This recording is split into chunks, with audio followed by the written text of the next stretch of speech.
Good evening, comic book fans. Welcome back to Ka-Pow Comics. I am your ever-loving host, Shorty, and yeah, it's local comic store day. I'm recording this the night before, as you can probably tell from it being very dark outside, but I want to make sure I got at least something here so people can see what we've got.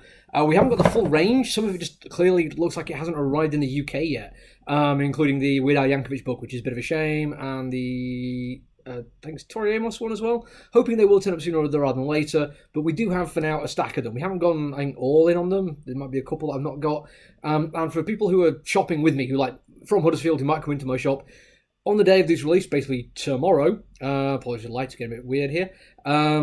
These will all be for sale at cover price, and you can just come in and buy them.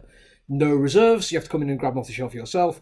Once they're gone, they're gone. And also, I'm not going to guarantee they'll stay low price forever. Some of this stuff is quite collectible, and I'm willing to bet there's probably some speculators going to come in and try and grab as much as they can quickly. Anything that's left, I will sell at a reasonable price through the web store, and I'll make sure there's a link to that somewhere later on.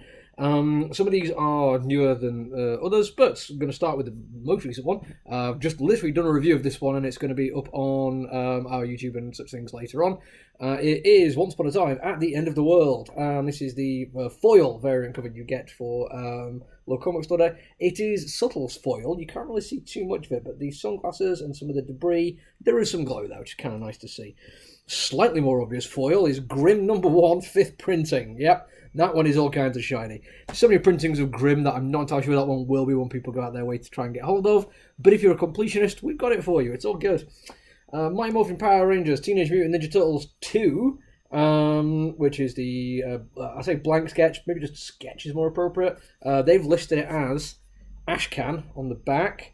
So if you are looking for it, that might be the keyword to find what you're after. A wraparound, Behold Behemoth. I really do apologise for the lights. If you're looking at it on the YouTube video, the glare is weirdly higher than it should be. If you're on TikTok or anything else, you can see it okay.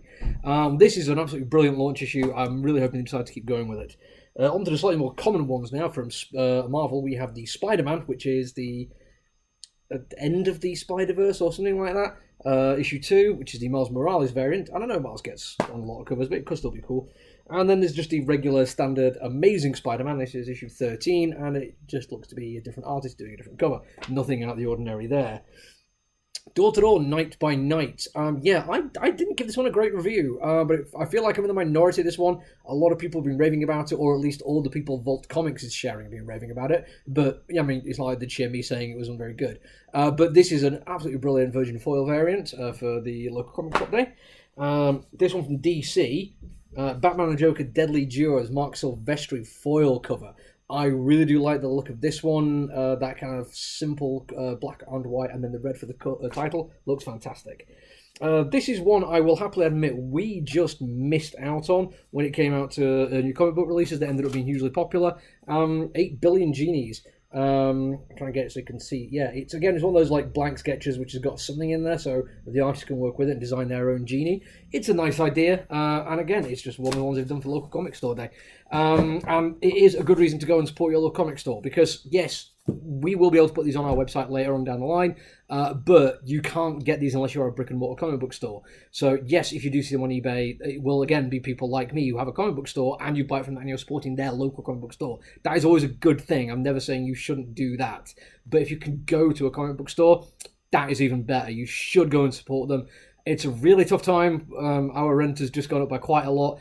We have been struggling to pay some bills, so any support, any help we can get is going to be the same for every comic book store out there right now. Go and help them out. And again, I apologise for the really over-the-top glare that I've been getting from that light all through this video. I look even whiter than usual, and that is saying something.